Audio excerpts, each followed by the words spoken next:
వేటాడరా వేటాడరా, మదమెక్కిన మూకాసురులను, కరుకెక్కిన కాకాసురులను, పదునెక్కిన బాణాసురులను, తెగ నెక్కిన భస్మాసురులను అదిలిస్తూ బెదిరిస్తూ కదిలిస్తూ అణిచేస్తూ ఈ అసురులపై అసురుడు నీవై ఈ పశువులు అసువులు తీస్తూ వేటాడరా వేటాడరా.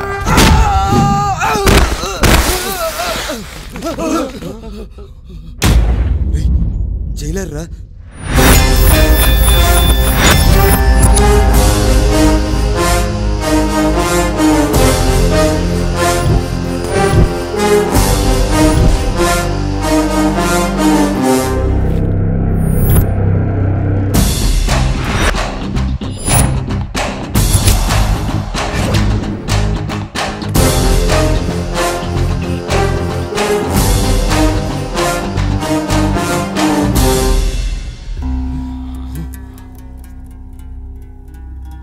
నా జైలు నుంచే పారిపోతారా? ఎంత దూరం?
మూడు పూట్ల తిండి పెట్టి సండే మటన్ చికెన్ పెట్టి బయటికి వెళ్ళి బతకడానికి పని నేర్పుతుంటే వీళ్ళు పారిపోవడానికి ప్లాన్ వేస్తున్నారు సార్.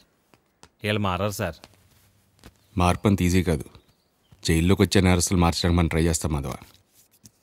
కానీ మంచిగా మారడానికి 4 గోడల మధ్యన బతికితే సరిపోదు.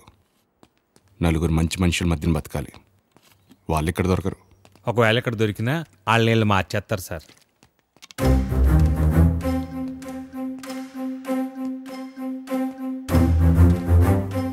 తీసుకోరా, తీసుకో.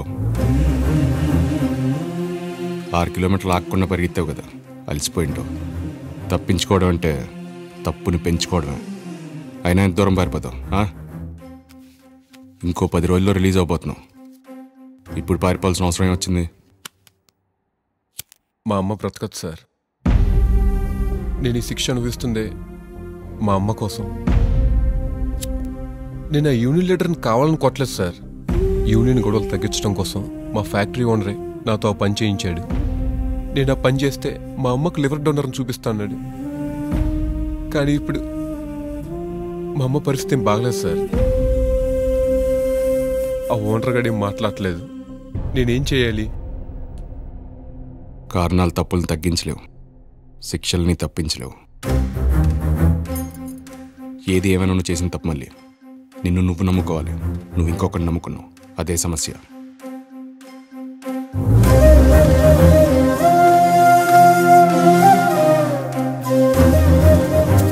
Madhava, yes sir. వాళ్ళ అమ్మ గురించి ఆ ఫ్యాక్టరీ ఓనర్ గురించి కనుక్కో. Okay sir. వాళ్ళ అమ్మ ఆపరేషన్కి ఏం కావాలో చూడు. Okay sir. సూపరింటెండెంట్ గారి గురించి ఏమైనా తెలిసిందా? అల్సర్ ఆపరేషన్ చేశారంట సార్. 3 weeks rest తీసుకోమన్నారు.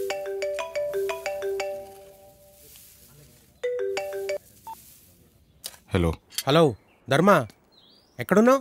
జైల్లో కొన్ని పక్షులకు రెక్కలు వచ్చారా, వాటిని కట్ చేస్తున్నా. మా బాబాయ్ వాళ్ళు ఇప్పుడే బయలుదేరారా? ఎక్కడ కలుస్తున్నారు? అదే రామాపురం రోడ్డు ప్రశాంత్ హోటల్లో. నేను చూసుకుంటా. అరే ధర్మ, ఇప్పుడు ఇవన్నీ అవసరమా? నేను చెప్పు.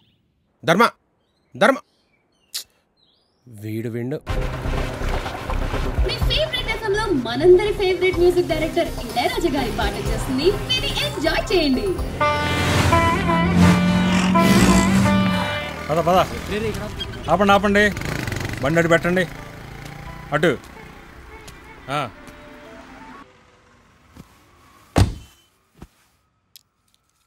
నమస్తే సార్. నమస్తే. నా పేరు ధర్మతేజ, అందరూ ధర్మ అని పిలుస్తారు. నేను ఇక్కడే రాజమండ్రి సెంట్రల్ జైల్లో జైలర్గా పనిచేస్తున్నాను. మా చిత్తూరు సార్. అమ్మా నాన్న చిన్నప్పుడు. సారీ, ఇవన్నీ మాకెందుకు చెప్తున్నారు? అసలు మా కారు ఎందుకు ఆపారు?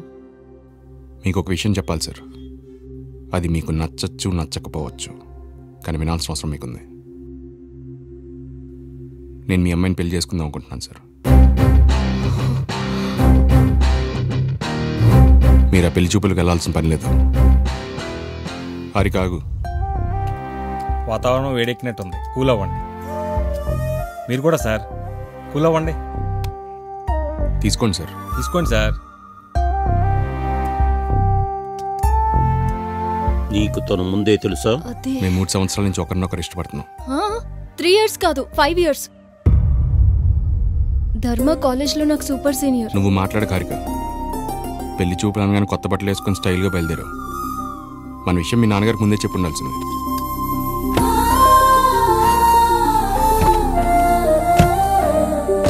హారికకి దగ్గర సంబంధం ఒకటి చూశాను, అతనికే ఇచ్చి పెళ్లి చేస్తాను. పెళ్లికి దగ్గర సంబంధం ముఖ్యం కాదు సార్, దగ్గరైన మనుషులు ముఖ్యం.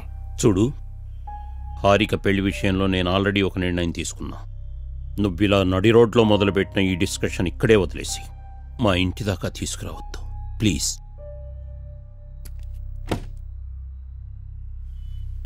సార్, వెళ్ళే ముందు ఒక్క విషయం. హారికని డైరెక్ట్గా పెళ్లి చేసుకొని మీ దగ్గర తీసుకురావచ్చు, కానీ నేను అలా చేయలేదు.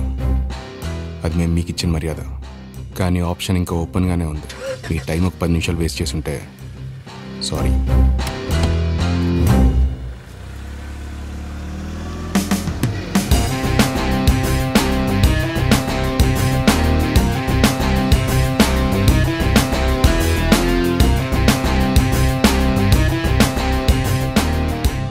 బాబాయ్, హారికని ధర్మ కంటే బాగా ఎవరు చూసుకోలేరు బాబాయ్.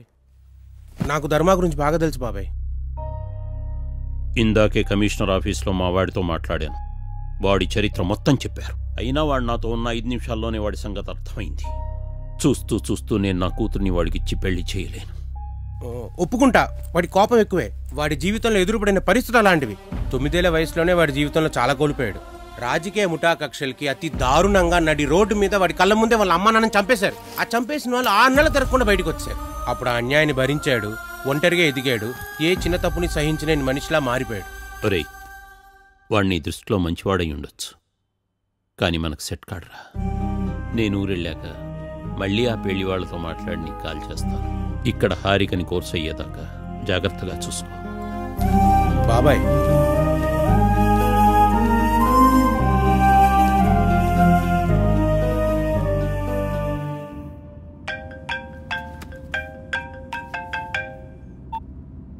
ఎక్కడున్నావు? పనిలో ఉన్నాను. నేను అడిగింది ఎక్కడున్నావని. సూపరింటెండెంట్ గారిని చూడడానికి హాస్పిటల్కి వెళ్తున్నాను. చూసుకో బాబు, చూసుకో. నన్ను ఇక్కడ ఇరికించి నీ పనులు నువ్వు బాగా చూసుకో. నాన్న నా మీద చాలా కోపంగా ఉన్నారు. ఊరిలాగా మగపెళ్లి వాళ్ళతో మళ్ళీ మాట్లాడతారంట. అయినా నువ్వేంటి చెప్ప పెట్టకుండా నాన్న దగ్గరికి అంత డైరెక్ట్ గా వచ్చేసావు? ఎప్పటికైనా మన విషయం చెప్పాలి కదా. నువ్వు ఎలాగో చెప్పలేదు, అందుకే నేనే చెప్పాను. దానికి వేరే టైమే దొరకలేదా బాబు? సర్లే గాని ఈవినింగ్ కలుస్తావా? హారిక, నేను మళ్ళీ కాల్ చేయనా? నువ్వు